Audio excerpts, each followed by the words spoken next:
Hey everybody, Jim Setzer. Welcome back to Images by Design Studios, our Photographers Workshop series.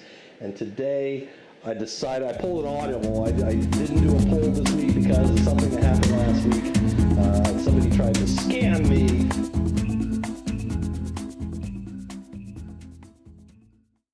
So I thought we'd do an episode all about scams and cybersecurity and phishing and all that kind of stuff. Because even though it's a very general topic, it happened to me as a photographer. The scam was perpetrated to me as a photographer specifically. And so I thought, well, everybody needs this stuff. Even if you know all this stuff, it's great to kind of have a refresher, go through this stuff, and just remind ourselves on a daily basis that, the world's full of interesting things that we just need to kind of keep our finger on the pulse of. So, topics for today.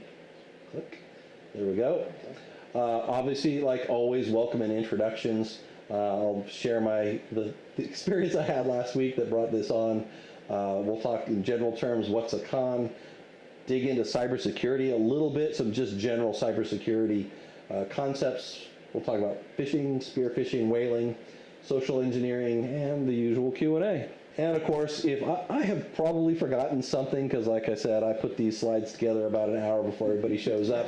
So if there's something important that goes along with this, I'm perfectly happy going off script and bringing something else in. And of course, I'm going to ask everybody, as you go around the room today, if you've been involved with, I don't want to say victim, but if you've been involved at any level with any kind of con recently, whether it's the IRS phone thing or the people claiming to be the utility company or whatever, we've all kind of either is it to be conned or be a con? Yeah, to be touched by or directly involved with that kind of thing. So I'll turn over to Gene. Okay, Gene Tech.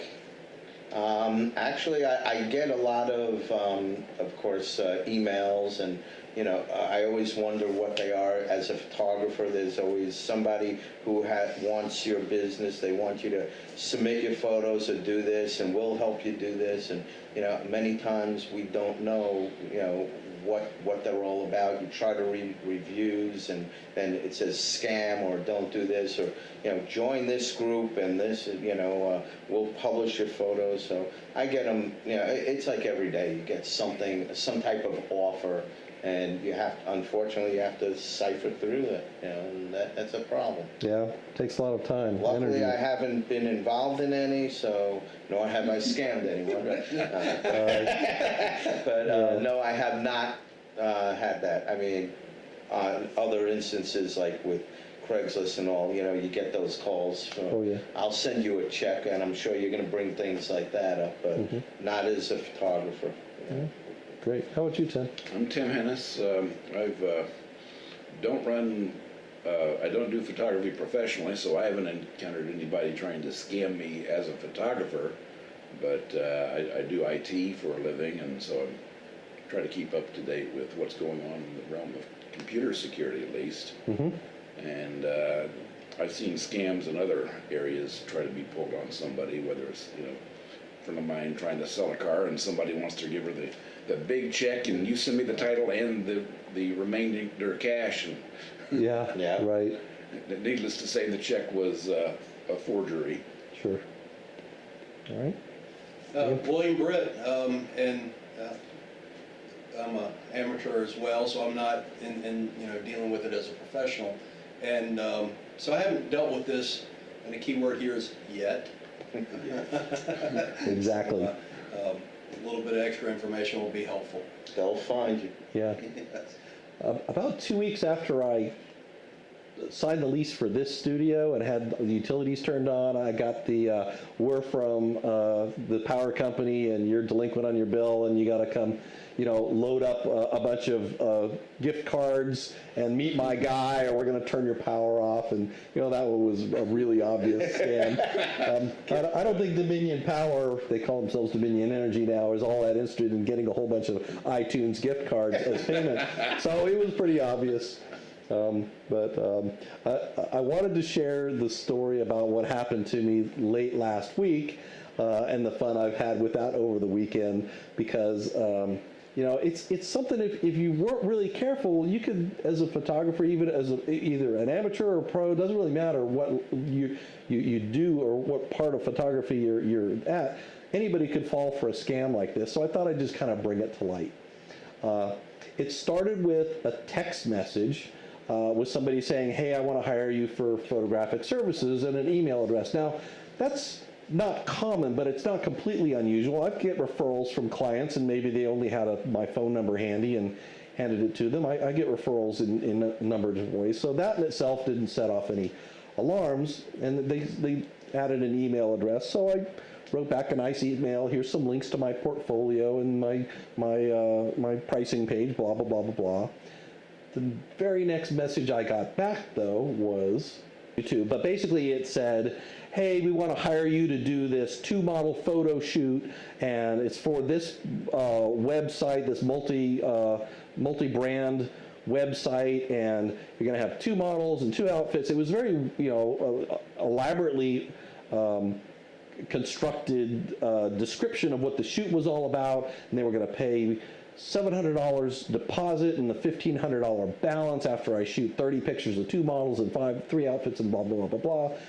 Went to the website. The website actually does exist, so I don't know if it has anything to do with these scammers or not, but their big problem was that I had read an article last fall in Petapixel. They used the exact same script, almost word for word, the exact same script. So as soon as I started reading this email, I realized, wow, these people are just a bunch of scammers. Now, if I hadn't read that Petapixel article, I might have looked at it at that face value and said, okay, they're willing to send a deposit.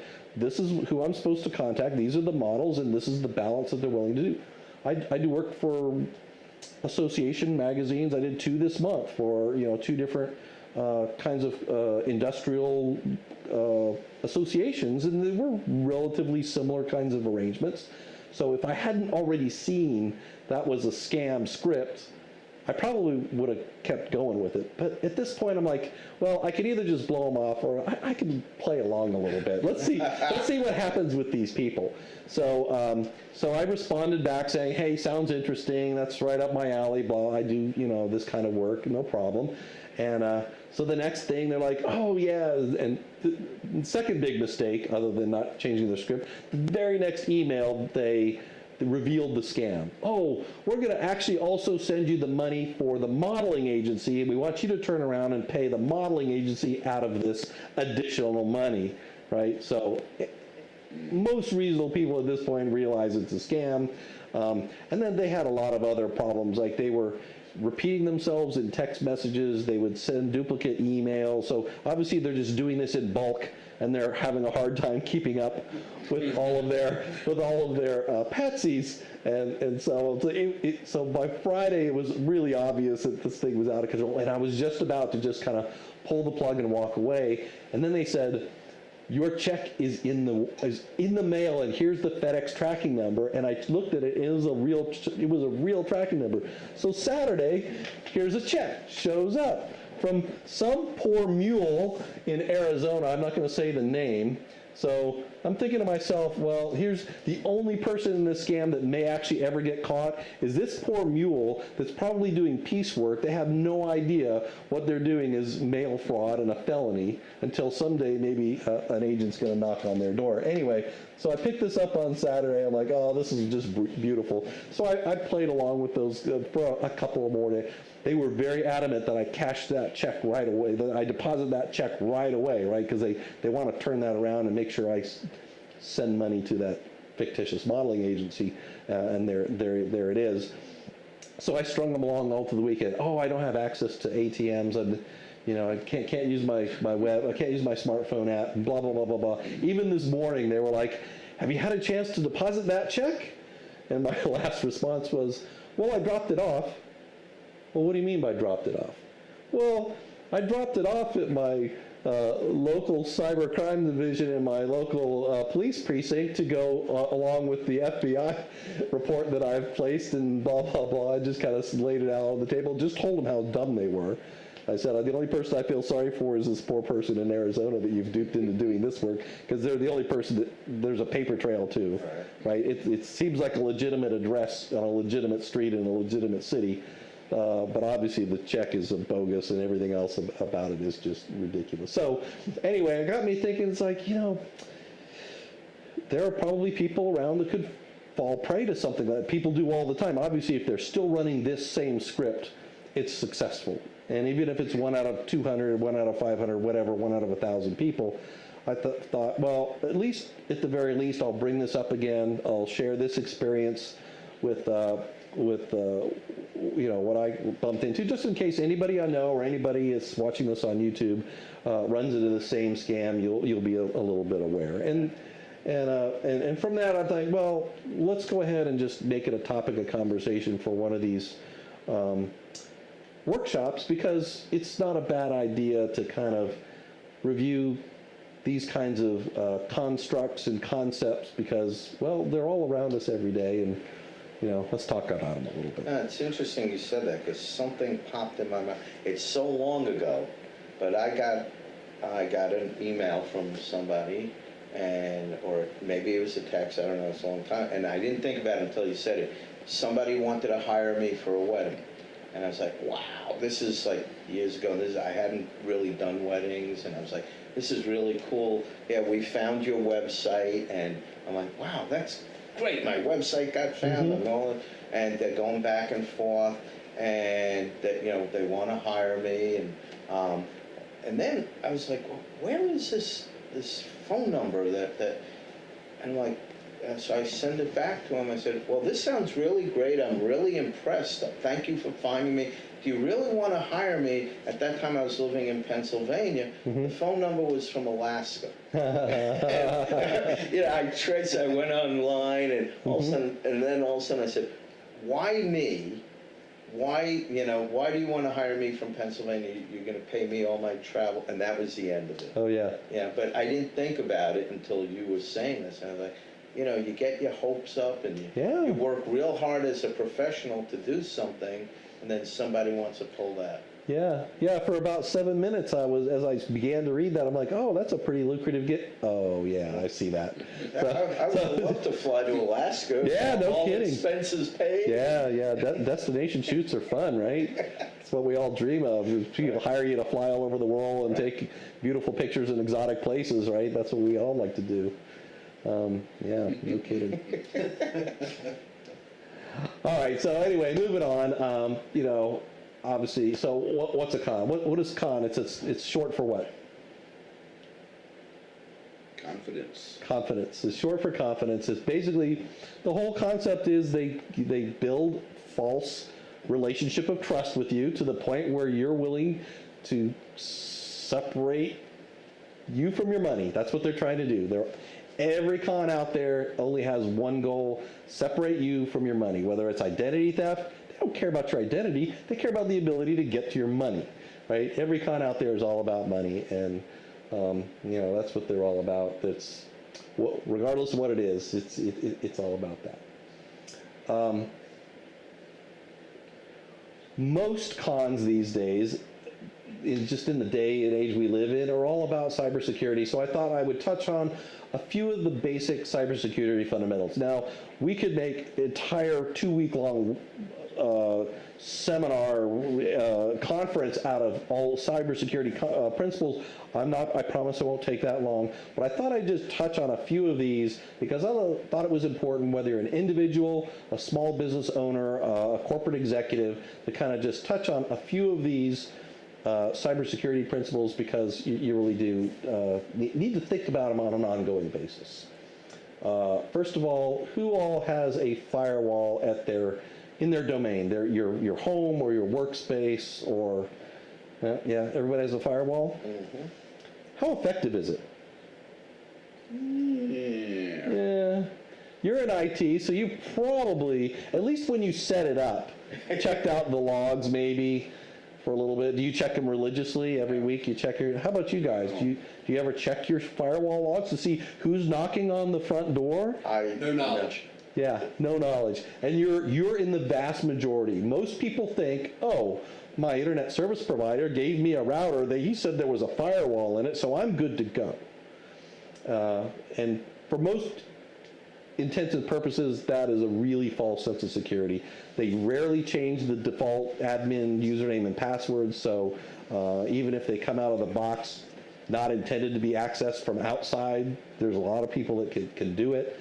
So many things about firewalls are just simply never implemented. I'll give you a real life story. I was well over 20 years ago.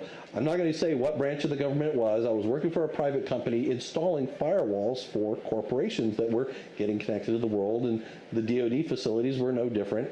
And this one Army activity, not too far from here, asked me to put in a big firewall in front of their big mainframe so that they could connect this thing up and everything. And then I asked him, so, well, all right, before I plug this in, how do you want this configured? Well, what do you mean? Well, what rules do you want? Well, what do you mean? What protocols do you pass through there? What do you mean?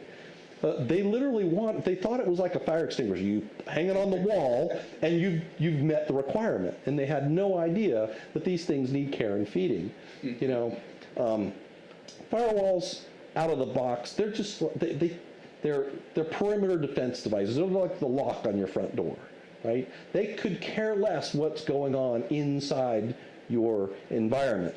We call that crunchy on the outside, chewy in the middle, right? And so most of what's going on inside your domain, your firewall doesn't care about. In fact, most of them operate on the principle that if anything on the inside requests going out, like your web browser going out to a server of some sort, a web server, that's perfectly okay.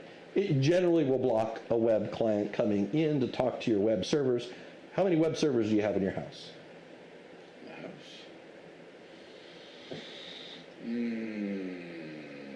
I've got several. Yeah. There's one in the printer. Yeah. There's one. There's actually one in the router itself. There's one on the router. For its configuration. Yep. Yep. Anybody got a smart TV? Yeah. Yeah, web servers in there. So a lot of the appliances you have around the house are web servers. Right. So people don't realize that. And so if you don't have a properly configured firewall, people can access those web servers from outside. I don't want to spend any more time on firewalls than that, other than because we would just go down too many rabbit holes. Just to a bit of awareness there. You really need to be thinking of your environment less like a castle where the firewall guards the palisades and the moat and the drawbridge, and everything is happy and healthy on the inside. Think of your domain more of how a museum works. Sure, they've got firewalls, they've got locks on the front door, but look at all the different methods they employ to protect those artifacts in different ways. Glass cases keep fingers from touching things. Velvet ropes keep people from getting too close. Guards, sometimes with guns, are standing quietly in the corner, keeping an eye on everybody. Cameras, motion sensors when people aren't supposed to be there. Those funny laser beams that are only visible in movies, other kinds of things, only in movies. But, think of your domain that way, that you need to put appropriate kinds of security on all of the things that talk around your house, your business, and whatever. And you need to, most people just don't ever spend the time to think about that stuff until it's way too late, right? Until data's been exfiltrated out of your house, your identity's been stolen, or your bank account's been cleared out. Next bullet there is malware. Everybody's probably heard that term, and you've heard things like Trojans and viruses. The reason why these things even exist is because cyber criminals have just got tired of banging on the firewalls. The firewalls are okay, and really your firewall doesn't need to be the best firewall ever managed. You don't have to groom it to the umpteenth. What's the old joke? I don't have to outrun the bear, I just have to outrun you, right? You just have to have your firewall configured a little bit tighter than your neighbors. Right? And then the cyber crooks that are scanning all these network loops, right? All your cable modem loops and all your FiOS loops and all those things, they're scanning that stuff all the time. I can tell you exactly how many scans I get here. I'm not going to give you the number, but it's more than one every day. right? So they're scanning and they're just looking for low-hanging fruit, people that never configured their firewall, that left those admin passwords as default. Just a little bit of, a modicum of firewall insulation goes a very long way, especially for your home. But the reason why cyber criminals have kind of moved away from that approach, they haven't stopped, but they've moved to other vectors, is because malware is so much easier, right? A virus, it's called that because just like viruses we get, it's because we go out and touch the world, right? You don't get a cold or flu by sitting in your bedroom all in a plastic bubble. You get it by shaking hands and, touching door handles and things like that out in the world. That's how they come. That's how viruses and malware. You go out into the, your favorite betting site or, bad porn site or whatever, and, you click on the wrong button, and that's how that code gets inside the chewy in the middle part and starts doing bad things. The bad things include, who's heard of ransomware? That's been pretty popular lately, right? It's been in the news a lot lately, ransomware. You wake up one morning, and now there's this, instead of your computer booting up, it says, we've hacked your computer. Pay us $20,000 or you'll never get it back. And, so there you go. And they just basically encrypt all the data. That's all they do. They get into your computer, they encrypt your entire hard drive with a key that they only have, and if you don't pay their extortion, you won't ever get the key to unlock your data. A lot of companies just pay that off. It's a cost of doing business. They didn't do it right the first time, so the only recourse is pay them off and move on. Spyware is another one. Not only can it see what you're doing while you're online, it's checking your web history, it's seeing where you're moving your mouse to, it's recording your keystrokes on your computer, it's spying on you, right? Try to catch that stuff. Those are all different kinds of code that can be live and breathe, and that's why we have virus software, which isn't perfect, but it's a good start. The best way to avoid all that stuff is be mindful where you're going, right? You got to go to your bank, you got to go to these things, make sure it really is your bank, right? Hardware, there's a lot of hardware out there that can steal your information too. Who knows what a skimmer is? Kind of, Yeah. So there's a picture of a skimmer there. Can you tell? Can you see the skimmer on that top picture at that gas pump? Yep. See that tiny little bit of plastic that's been snapped onto the front of that card reader? Mm-hmm. See the difference?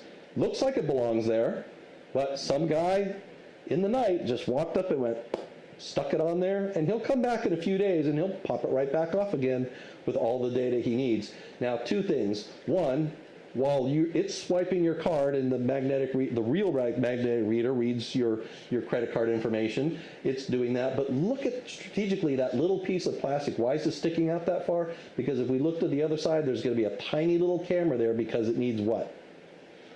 Needs to see you punching in your zip code or your PIN. Yeah, it's recording your PIN out of a tiny little camera that goes along with your data. So all that's recorded in a little flash memory drive on there.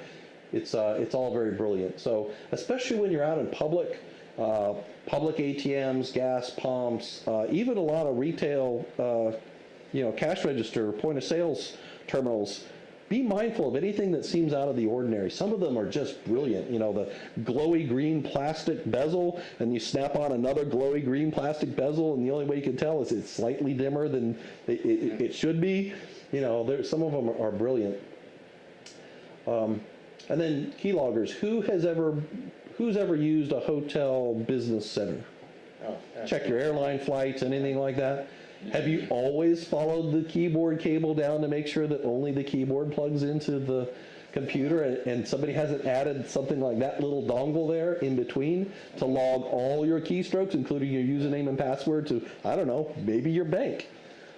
Some keyloggers are built right into the keyboard. If you go into a business center and all the computers have one type of keyboard and one of them does not, don't use that one. Because it could be somebody just walked in and swapped out the keyboard with their favorite key logging made in China keyboard, and you'd never know the difference. So, yeah. I don't use a computer I don't know about for anything I care about. Yeah, you shouldn't. That's a good policy. But people do. I mean, like you said, Yeah. a business center, you're doing something, you're traveling, you got to do something. Yeah, you're checking in on your airline You're flight, something assuming simple. it's a business center, that they've got control over. Yeah. And you think you're doing the right thing by making sure you log out of your account before you leave and thinking, oh, I'm good, but you don't know. There could be hardware in the loop that's... I wouldn't worry about that at all. Anyone who has physical access to the computer can take control of it. Yep. Mm-hmm. Yep. Which I guess with the smartphones and laptops and things like that, I've never used one of those, but certainly gives me a But, different and then there's perspective. the Oh, yeah. whole thing about walking by your smartphone and, you know, Yeah. grabbing Or your using the data. hotel Wi-Fi. Well, let's talk about that. I don't have a slide for it, but how many of us go ahead and just use the hotel Wi-Fi?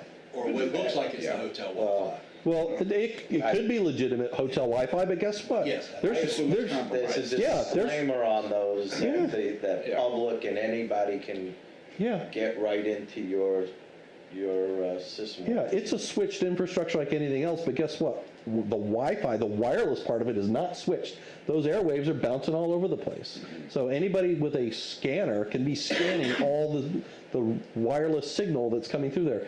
WPA2, all the encryption that you think is all that great, well, guess what? They've already discovered, it was, 2 years ago, WPA2 was supposed to be, great security. Well, we've discovered now we can now have hardware that can, on the fly, in real time, decode WPA2 encrypted Wi-Fi signals. So, you just got to be careful. That's all. Just got to be careful. Okay, cybersecurity. Man, like I said, 25 years in the IT industry, the last 14 of it working for the DoD, cybersecurity first and foremost on my mind almost every day of my job. So I could spend 4 days on this slide, but luckily I'm not going to put you through all that. Yeah, so there's 3 types of cyber cons, and they're all very similar. They're called phishing, spearfishing, and whaling. We've probably all heard the term phishing, right? Right. So phishing, just like fishing for fish, it's casting a broad net. It's the irresistible offer coupon that's just broad enough that anybody might be interested in it, that comes in the form of spam email, or you're on a website and it's like, click here for this unbelievable offer, or maybe it's free or whatever. And they're casting a very broad net, hoping to land, a couple dozen suckers every hour or whatever. Phishing schemes are all over the place, right? But unfortunately, since most marketing is done through funnels, you're funneling your contact information into getting you to buy something, it's really, really hard to distinguish phishing from legitimate marketing efforts. Who knows what spearfishing is? Yeah. Go ahead. It's a lot like phishing, except it has a specific target.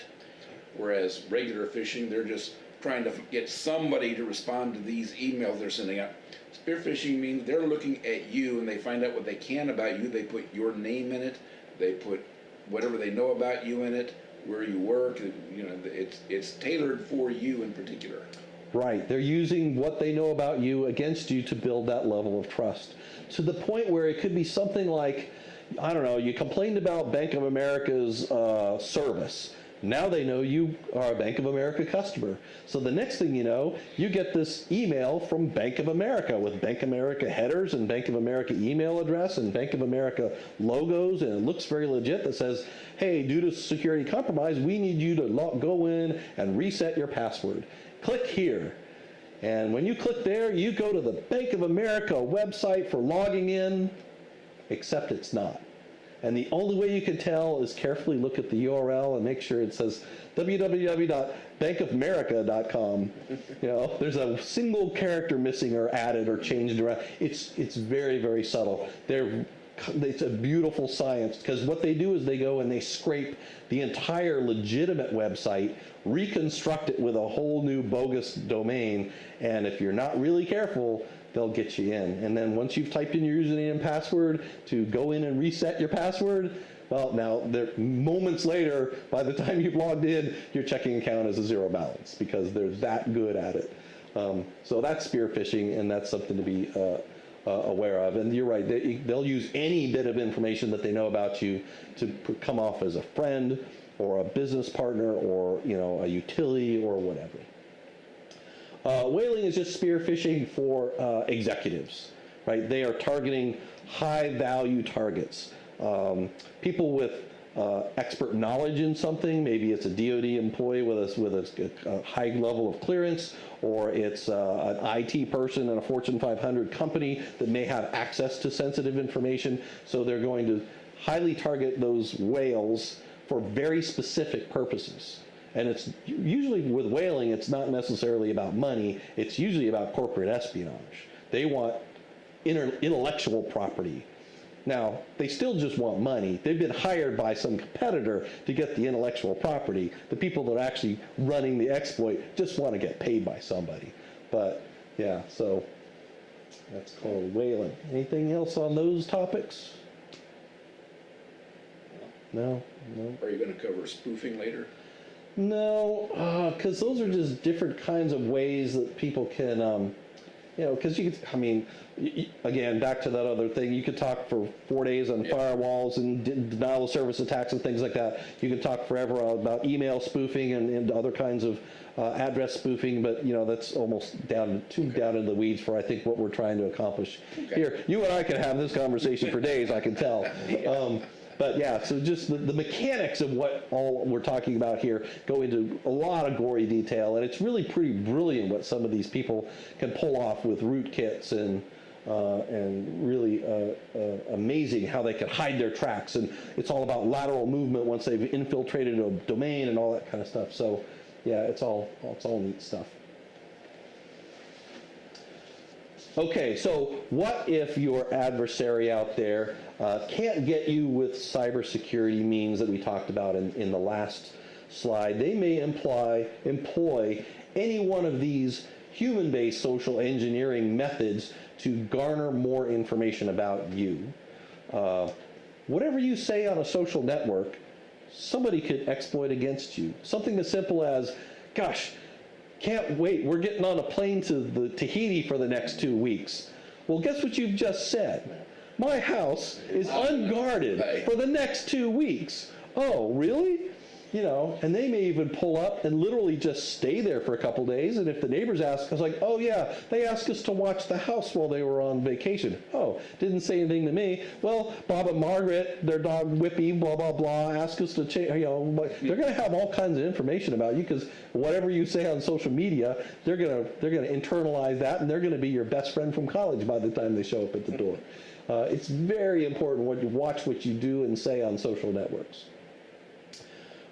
Local bars and restaurants, it could be your competitor that you sit down next to at that bar and talk about that latest photo shoot and how you're really getting into the wedding industry and how things are going well and whatever. You just never know.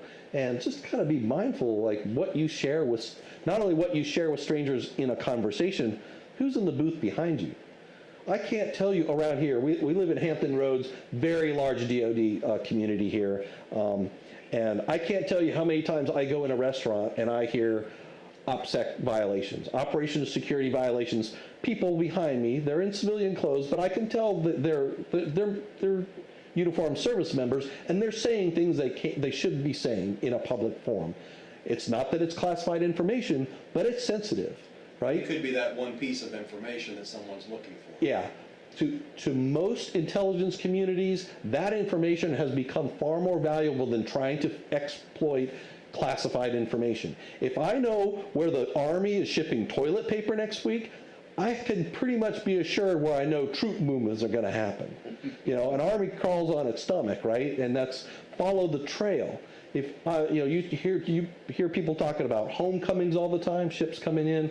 That's why they don't advertise that. That's why they say it may come in from this date to this date, and they can't let that information out. It's not classified, but it can divulge operational details. It can divulge sensitive information. That this amalgamation of lots of these unclassified information can become in itself classified. And the same thing happens with your business, your intellectual property. Some friend on a photo shoot may be asking you a lot of questions about camera settings or whatever, and we love to share, right? We're photographers. We like to share that information. But do we always know that everybody in that walk around is a co-hobbyist or a friendly competitor? Like, me and Judith all the time, we don't shoot the same kind of photography, but we're both pro photographers. We'd share that information, but I have a high level of, I've known her for years, I have a high level of confidence she would never use anything I shared against her and vice versa. But there are other photographers that I may be a little more reserved about sharing some of that information if I felt they might be a direct competitor and would use that information against me. So you never know, right? It could be at your kid's soccer game. Anybody know what a honeypot is? Yep. Go ahead, Tim. Tell us what a honeypot is. A honeypot is it's kind of a computer defense mechanism where you leave files lying around that look attractive to an intruder, hoping that they'll find that in their quest for the real stuff.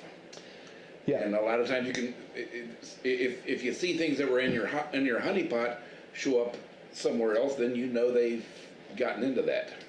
Yeah, and this is by no means a new concept, and it was not necessarily information based. I mean, back in the Old West,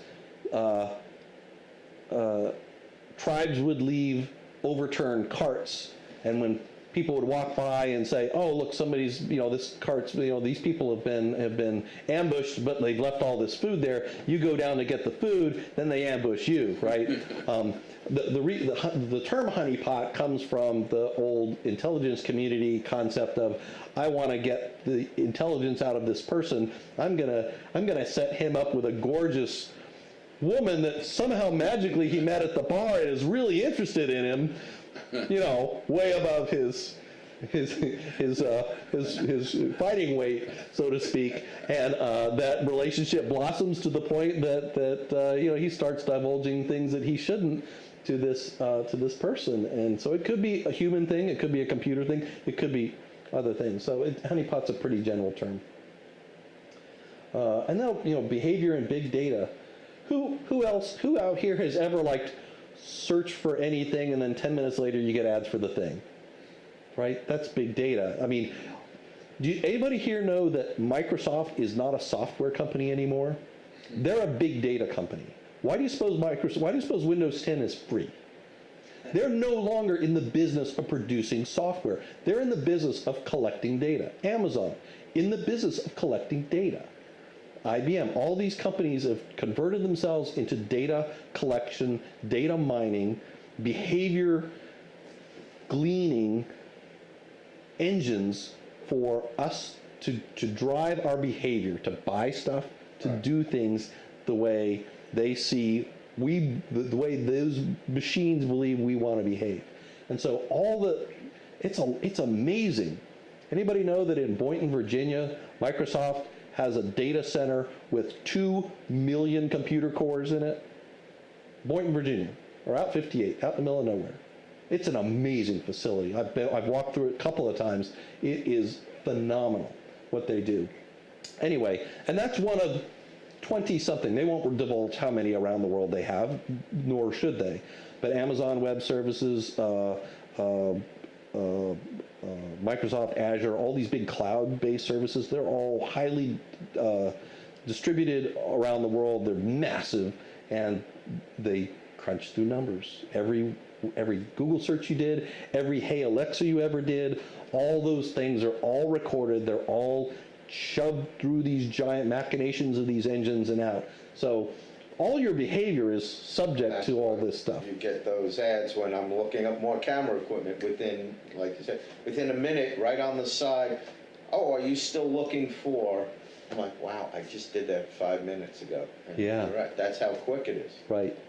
Like I said, it's not just what you type, it's what you say. Yeah.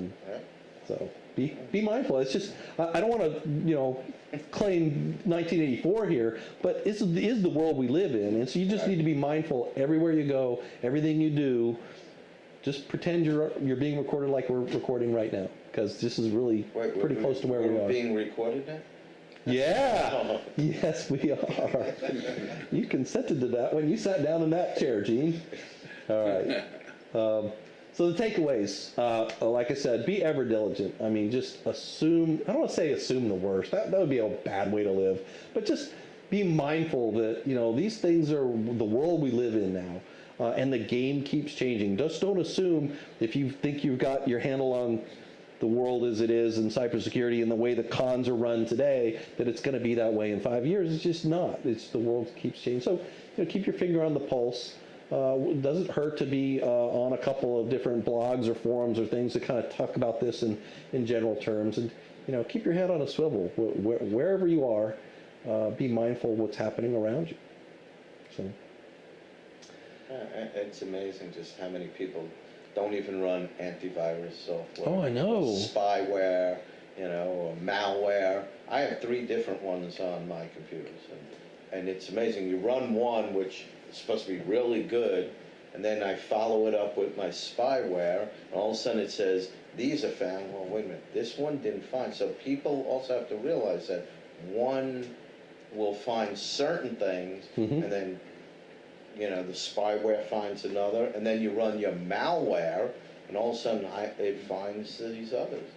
Yeah, none of those tools are perfect in their signature scans and things like that. That's why I run 3. But then again, people, well, yeah, I have so and so antivirus.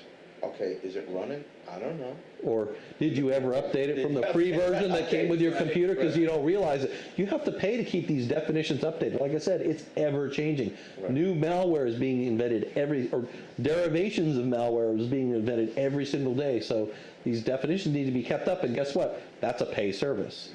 And you really should be paying for the service. You really should. The other thing that people who, I shut my computers down. When I'm done, I'm out of, unless I'm in and out of the house or just doing something, or, I'll leave it on, I'm running here and there. But when I'm done, I'm leaving, I shut it all down. I don't want anything, because someone said, don't leave them on all the time, because you're just opening up yourself that somebody could try to attack your computer. So the less time that it's up, you have, I don't know if that's really true, but it would make sense. No, it's not true. No? It doesn't matter whether you're standing and looking at the screen or not. They're still able, No, I'm saying you shut it down, shut it off. So, well, it's not vulnerable perhaps for that amount of time, exactly. but people always if you looked at your logs, you'd see that they're knocking on your front door 24/7. It's not like they wait until you go to bed and look in the windows like a peeping Tom might do. I'm just saying it's happening all less the time. time that your computer is active. It's actually, you could make the argument that it's actually less secure to do that, because a lot of these things can't actually come active until a reboot. If you don't reboot your computer, then they can't initiate and work, especially the ones that work in the kernel level of the operating system and so forth. What do you think, Tim? I don't know, most of those attacks really happen when you do something. Right. You go to You've a invited website, in. you click a link, you read an email, those kind of things. That's most of them are. People are always knocking on your door. They're really probing your router more than your computer at that point. But things like those ransomware, it happens after a reboot, because it's got to get root access to while the computer is booting in order to encrypt the entire hard drive. So those are the kinds of things I'm thinking of that will only go off during a reboot. And so if you're not sure before you shut down your computer is completely clean, I wouldn't do it. There you go. Okay, so there you go. Yeah. Just another way of protecting yourself. Yep. Okay. All right. Any other thoughts or ideas? This is obviously a subject that I need to Another. reevaluate again. Yeah. It seems. Yeah. Did you get your $5 worth out of this time? I don't know. I guess we'll find out when I. Yes. Yeah. It's just amazing how we assume. Yeah. Again, I talk to friends and, oh yeah, like I said, oh yeah, I have antivirus software, and it's like, yeah, it's 10 years old, and they have no clue. It came with the computer. Yeah. I have antivirus, so don't put a lot of faith in it. For one thing, the people producing the malware, they have antivirus too, and they try it out against the latest Oh yeah. Right. antivirus, and they tweak it until it passes. Yeah. Yeah, and they've got and that's their job. So your job is, the thing you live for is not to keep your antivirus up to date, but guess what? Their whole reason in life is to break that antivirus. So it is an asymmetrical environment, right? You've got to really think about it because, well, when was the last time you reviewed your, I don't know, life insurance policy? How often do we like to do that? Probably not often enough, Actually, right? I did that today. Did you? Good on you. Just happened. Well, good just on happened you. to me, but Yeah. that's rare. It just Yeah, it is. happened to be on the phone. It is rare. But you'd be surprised how many people are under or even overinsured, right? Like I just downsized from a very big home. I got rid of a lot of stuff. So I am overdue because right now I believe I'm overinsured. I'm insured for a lot more than, even though, you know, the homeowner's policy is different, but I want to make sure I need to go through there and refigure all that stuff out. Anyway, that's all that. Any other thoughts for tonight? No? Going once, going twice? All right, well, I want to thank you guys for coming. A great input, great comments. Thank you all for watching. If you like this video, please click the like button and subscribe to see more in the future. And I think that's it for Images by Design. I'm Jim Setzer. Have a fantastic day. All right. Take care, guys.